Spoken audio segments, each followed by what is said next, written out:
আচ্ছা আপনারা বলুন তো, বাসে 100 জন লোক উঠে গেছে, গাড়ি যায় না কেন?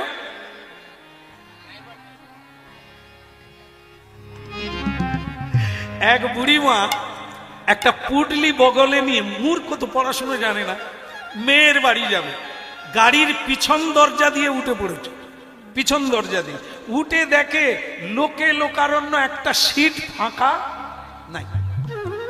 তো সে বুড়িমা বাসে উঠেই বলছে, মরণ দশা, এ বাসের মালিককে দেখলে একবার দেখাতাম মজা, এত ছোট বাস করে, একটা সিট পাই না।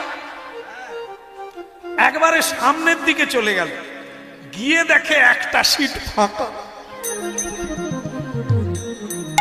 বুড়িমা তো বারবার বলছে, ভগবান তোমার মুখে ফুল চন্দন পড়ুক, বুড়িটার জন্য একটা সিট রেখেছ। বাস মাগো সিটে বসে দক্তা পান খুলে খাওয়া চালু করে দিয়েছে।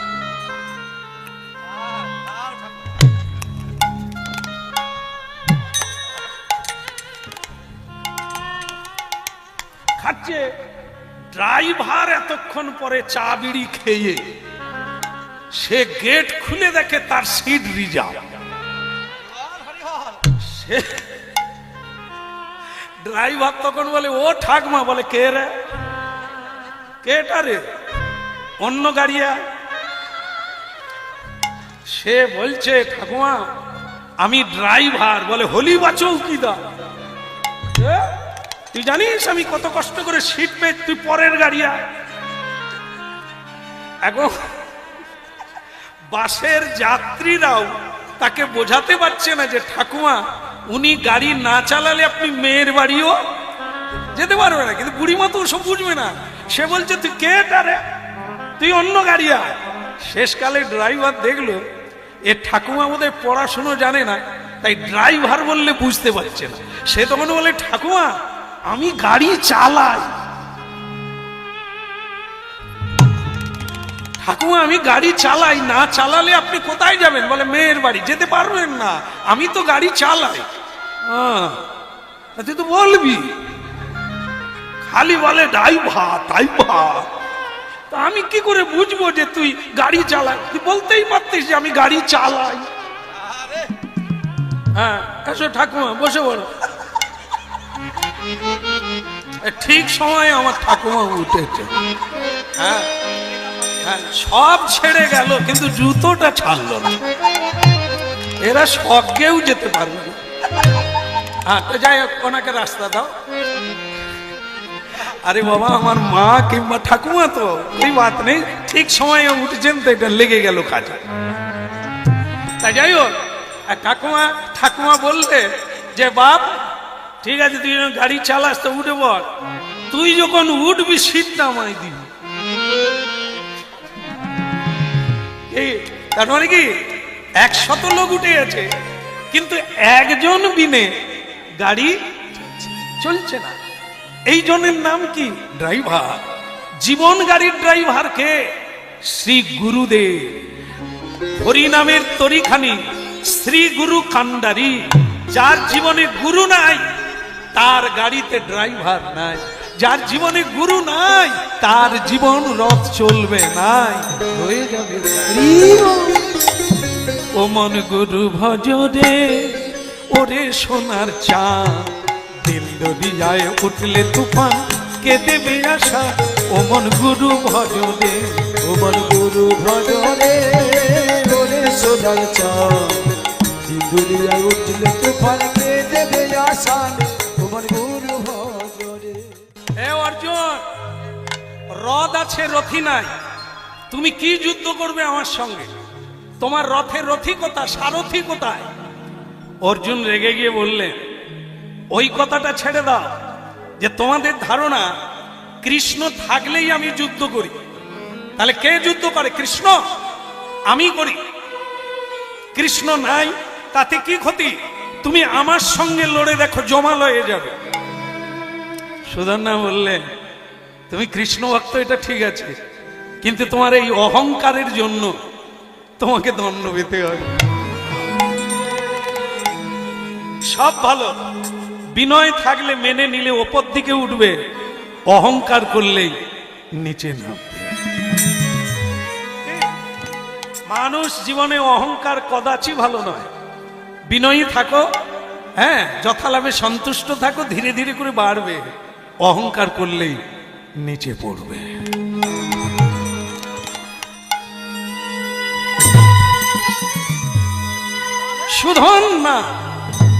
সুধন না একটা বান মারল, সেই বান অর্জুনের গায়ে লাগলো না, রথে মারল। অর্জুনের রথ 10 যোজন পিছন দিকে চলে গেল। এটা অর্জুনের জীবনে প্রথম। যতবার যুদ্ধ করেছে তার রথ কোনোদিন পিছনে যায় না। আজ জীবনের প্রথম তার রথ পিছন দিকে চলে গেল। ভেঙে পড়লে, কেঁদে ফেললে, দেখা দাও গোপীজন বলল, দেখা দাও কথা গিরিধারী, ও গো মা যশোদার আনন্দ বর্ধনকারী,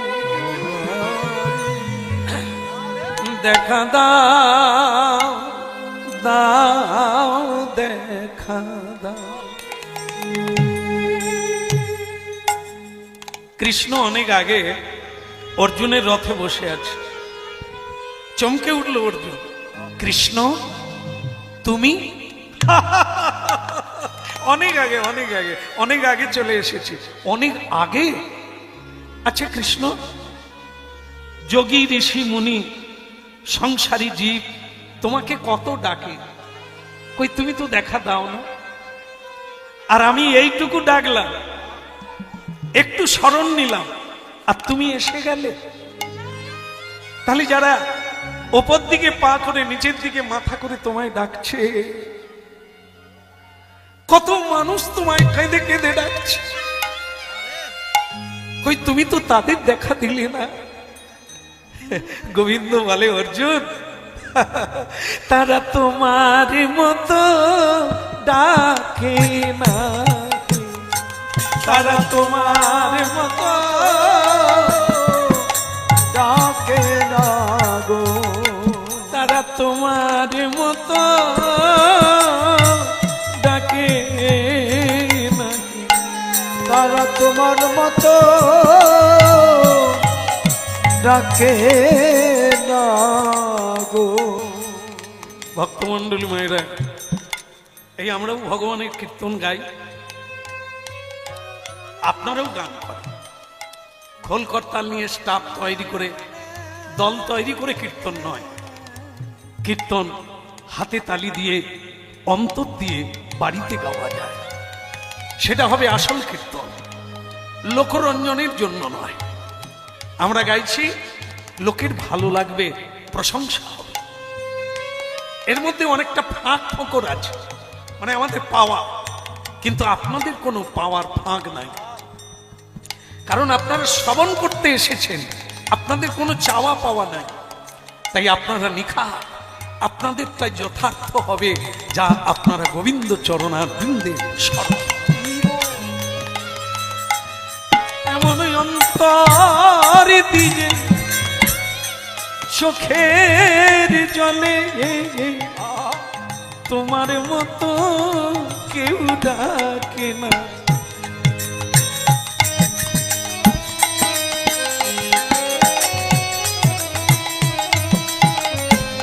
তাই আগে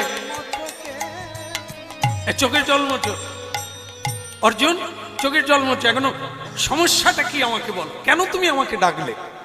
অর্জুন বলছে, কৃষ্ণ লজ্জার কথাটাই বলি, জীবনে যেটা হয় না আজ হলো। ওই ছেলে মানুষ, ওর নাম যেন কি সুধন্যা নাকি, ওর কাছে আজ আমি জীবনে পরাজিত হয়ে গেলাম। আমার রথ পিছন দিকে যেতে লাগলো। কৃষ্ণ কেন এমনটা হলো? আমি কি হেরে যাব?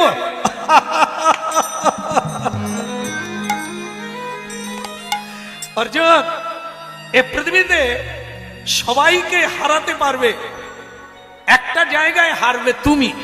সেটা কোন জায়গা? যদি কেউ কৃষ্ণ ভক্ত হয় তুমি তাকে হারাতে পারবে না, পারবে না।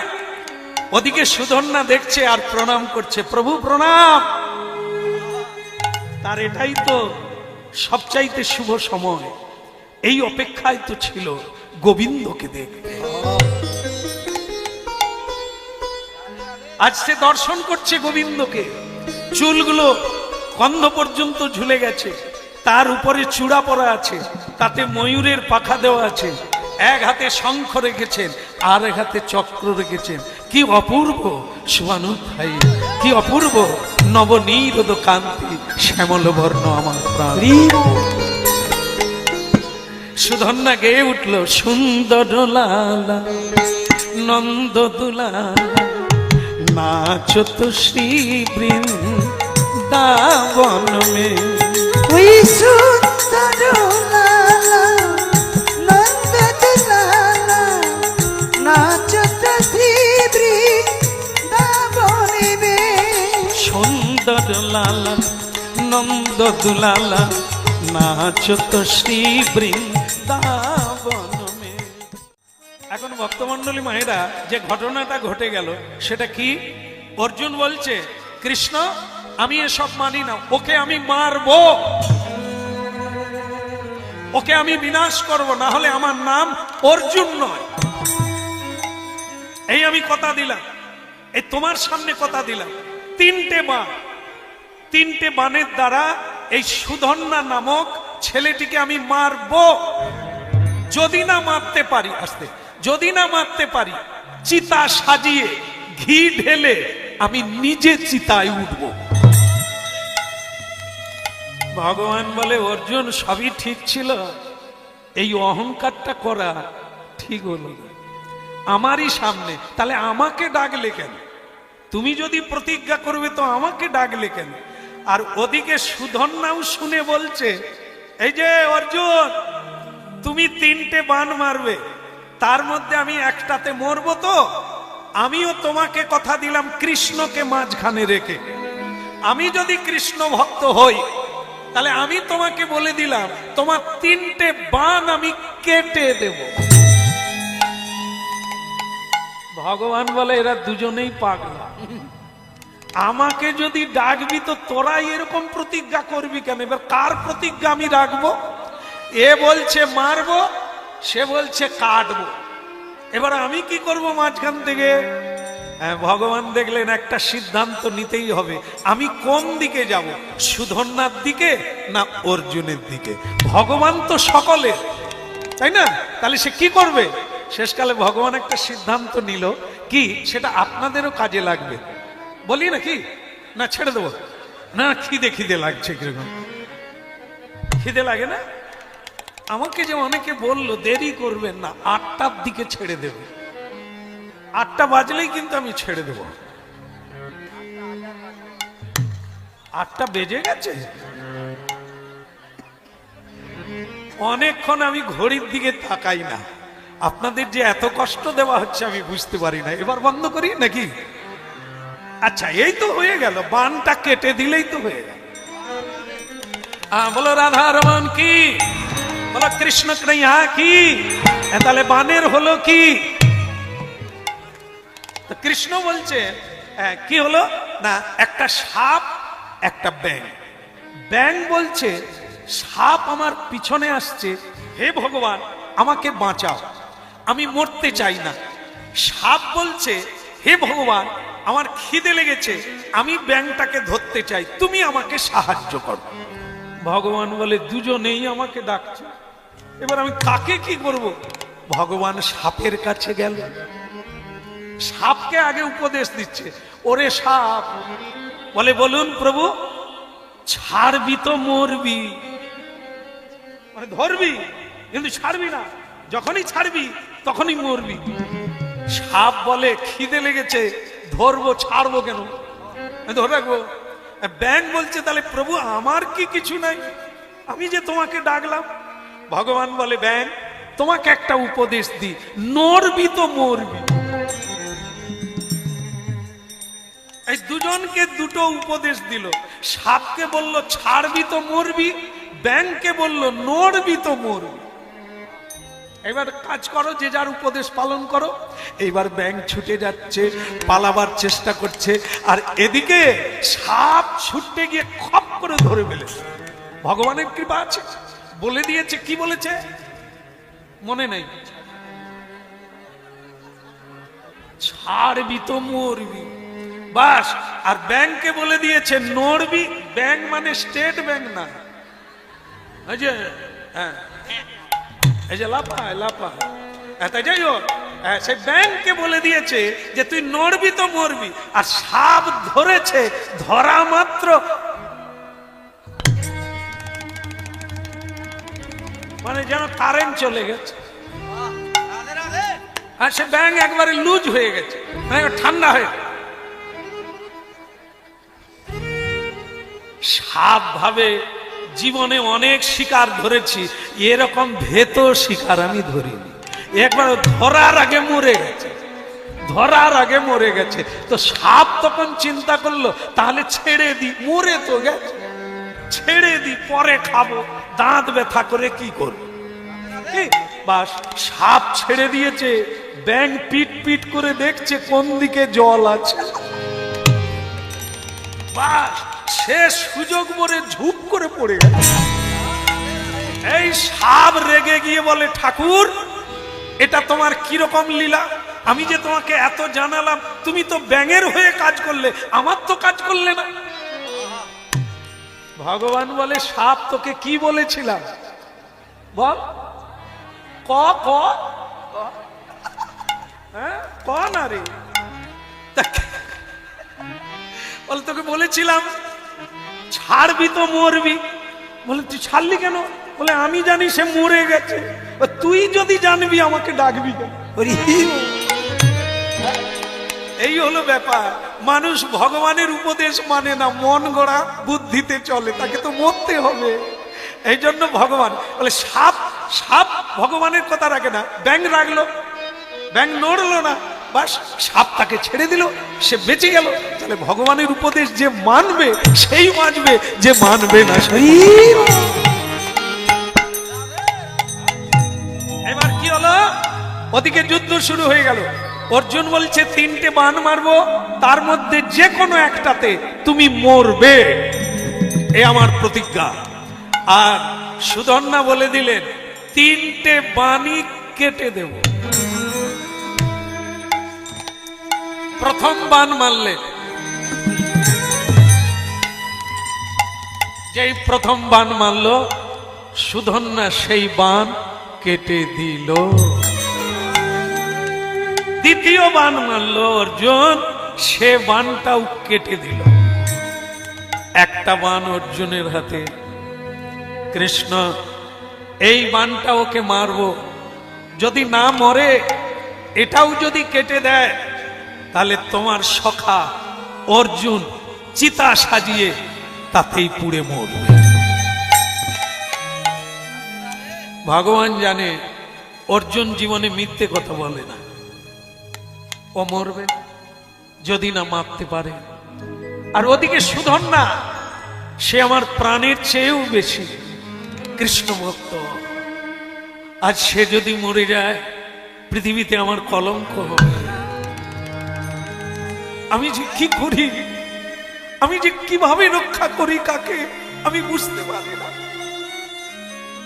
শেষ বাণ অর্জুন মারল, বাণ যেতে লাগলো। সুধন্যা কৃষ্ণ নাম করে সেই বাণও কেটে দিল।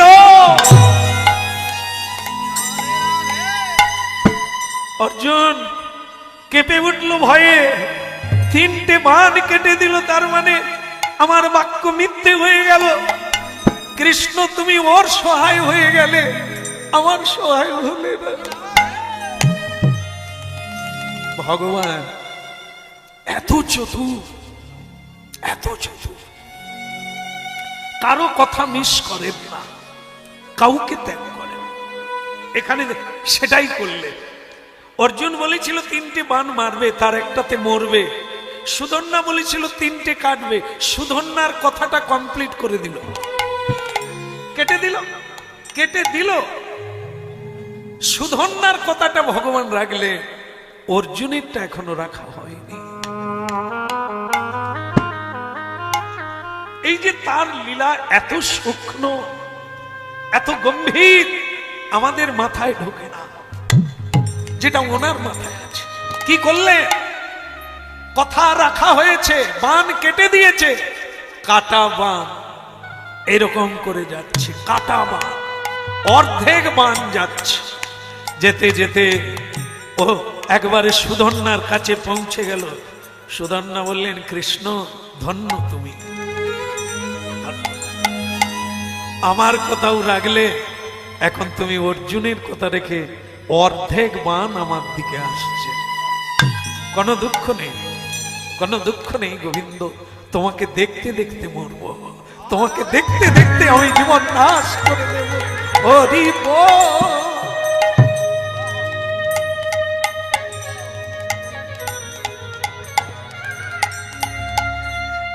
কে দিয়েছে, কে দিয়েছে ঠাকুর তোমার ভক্ত সখা না? বলো কে দিয়েছে ঠাকুর তোমার ভক্ত সখা না?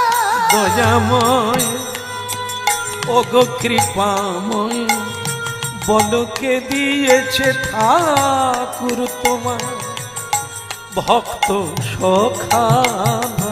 বলো কে দিয়েছে ঠাকুর তোমার ভক্ত সখা না? এই কাটা বান এক মর্মান্তিক দৃশ্যে পৌঁছে গেল। সুধন্যার শরীর থেকে মুন্ডুটা আলাদা করে দিল।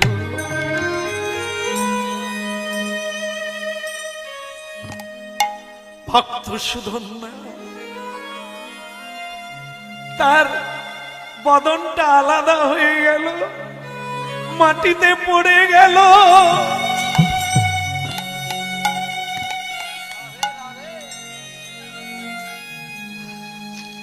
মাটিতে পড়ে গড়ে গড়ে গড়ে গড়ে কৃষ্ণ নাম গাইতে গাইতে নিতাই গৌর হরিব। এই যে অমরত্ব হওয়া, সিদ্ধি লাভ করা হরি নামে, কেটে দিল গলা, কিন্তু তার মুন্ডু কৃষ্ণ নাম গাইছে। ভজ রাধা কৃষ্ণ গোপাল কৃষ্ণ, কৃষ্ণ কৃষ্ণ বলো মুখে। ভজ রাধা কৃষ্ণ গোপাল কৃষ্ণ, কৃষ্ণ কৃষ্ণ বলো মুখে। ভজ রাধা কৃষ্ণ গোপাল কৃষ্ণ, কৃষ্ণ কৃষ্ণ বলো মুখে। ওই ভজ রাধা কৃষ্ণ গোপাল কৃষ্ণ, কৃষ্ণ কৃষ্ণ বলো মুখে। নামে বুক ভরে যায় অভাব মিটায়, স্বভাব জাগায় মহাসুখে। ওই নামে বুক ভরে যায় অভাব মিটায়, স্বভাব জাগায় মহাসুখে। কৃষ্ণ কৃষ্ণ বলো মুখে, কৃষ্ণ কৃষ্ণ বলো মুখে। কৃষ্ণ কৃষ্ণ বলো মুখে, কৃষ্ণ কৃষ্ণ বলো মুখে। হরি নামে বুক ভরে যায় অভাব মিটায়, হরি নামে বুক ভরে যায় অভাব মিটায়, স্বভাব জাগায় মহা সুখে। কৃষ্ণ কৃষ্ণ বলো মুখে, কৃষ্ণ কৃষ্ণ বলো মুখে। বলো কৃষ্ণ কৃষ্ণ বলো মুখে, কৃষ্ণ কৃষ্ণ বলো মুখে। স্বয়ং ভগবান কাটা মুন্ডুটাকে হাতে নিয়ে নিলেন, নিয়ে বলছেন, সুধন্যা কষ্ট হচ্ছে, আমার উপর অভিমান করেছ, কি করব বলো? তোমারও কথা রেখেছি, তারও কথা রাখলাম। তুমি অমর হয়ে থাকবে, তুমি কোনোদিন মরবে না। যতদিন চন্দ্র সূর্য থাকবে তোমাকে কোনো মানুষ কোনোদিন ভুলবে না, বলবে কাটামুন্ডু হরিনাম। কৃষ্ণ বনমুখে, কৃষ্ণ কৃষ্ণ বনমুখে। ভক্তমন্ডলী মায়েরা, ভগবান কৃষ্ণ বললেন, এ গরুর, হ্যাঁ প্রভু, এই মুন্ডুটা তুমি ধরে নিয়ে যাও, নিয়ে গিয়ে সেই জায়গায় ফেলে দাও। বলে কোন জায়গায়? ভারতবর্ষের উত্তরপ্রদেশে এলাহাবাদ, এলাহাবাদের ত্রিবেণী সঙ্গমে এই মুন্ডুটা ফেলে দেবে, তাহলে মুক্তি পেয়ে যাবে, জীবন্ত হয়ে উঠবে। ঠিক আছে, যাও। এখন এদিকে ভোলানাথ এই লীলা দেখছে এতক্ষণ। ভোলানাথ বলছে, নন্দী, কৃষ্ণ ভক্তের মুন্ডুটা জলে ফেলে দেবে, ওটা আমার লাগবে, তুই যা ওটা নিয়ে চলে আসবি। ঠিক আছে, এবার নন্দী যাচ্ছে।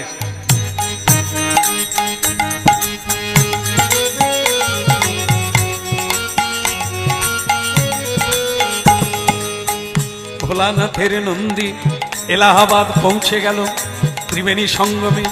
এইবার গিয়ে বলছে, গরুরজি, গরুরজি, কে রে?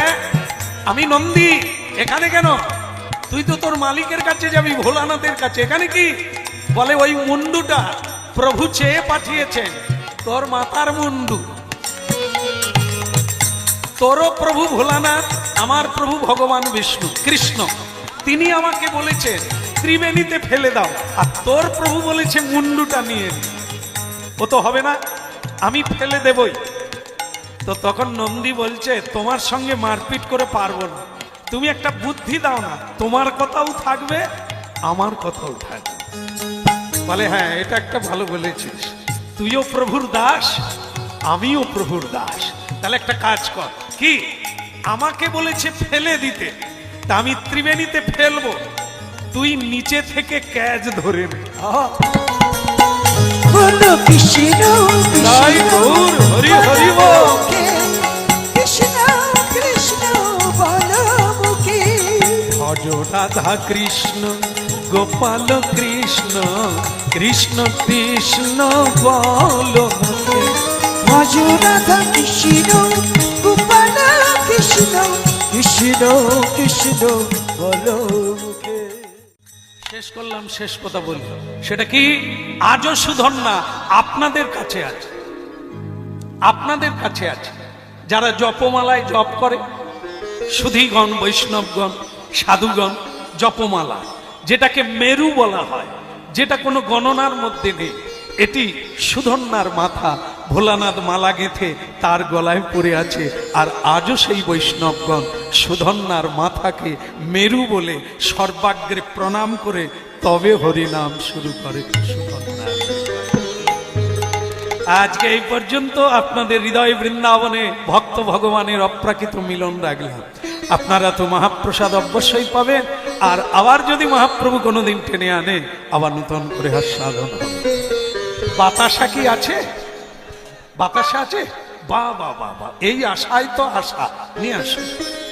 ভক্ত ভগবানের দোহার মিলন মাধুরী, চাঁদ বদনে সবাই মিলে বলো গৌর হরি। ভক্ত আর ভগবানের মিলন মাধুরী, চাঁদ বদনে ভক্তগণ বলো গৌর হরি। শ্রীকৃষ্ণ চৈতন্য প্রভু দাসের অনুদান, সেবায় অভিলাষী চাহে নরোত্তম দাস।